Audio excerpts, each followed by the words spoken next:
Hey guys, this is Vanessa from the Pudgy Rabbit, and today I'm going to show you how to do a chainless foundation using double crochet. A chainless foundation is when you can make your stitches for your base row without having to first make that base chain and then work a stitch into each chain. This can save you a lot of time and just make it easier when you're starting off your project. So let's get started. So to start, I have my slip knot on my hook, and I'm going to begin by making 3 chains.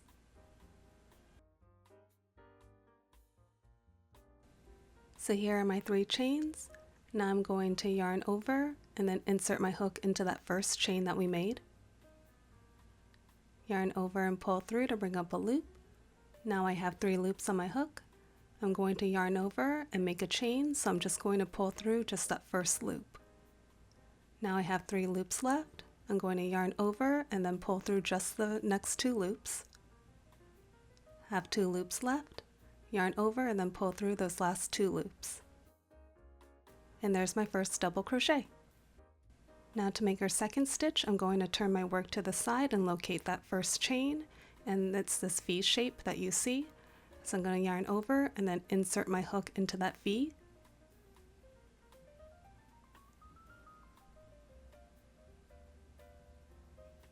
Yarn over again and pull through to bring up a loop.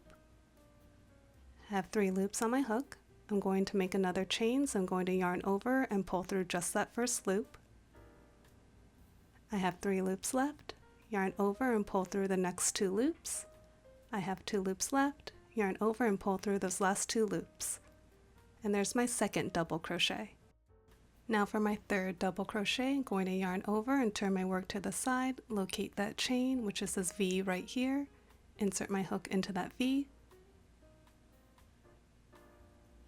Yarn over and pull through. Now I'm going to make my chain, so I'm going to yarn over and pull through just the first loop. Then yarn over and pull through the next 2 loops. Yarn over and then pull through the last 2 loops. And that's my third double crochet.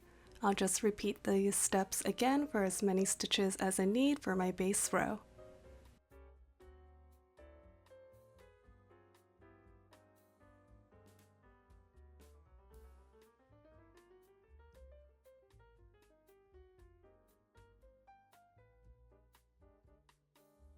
And here's my row of double crochet stitches.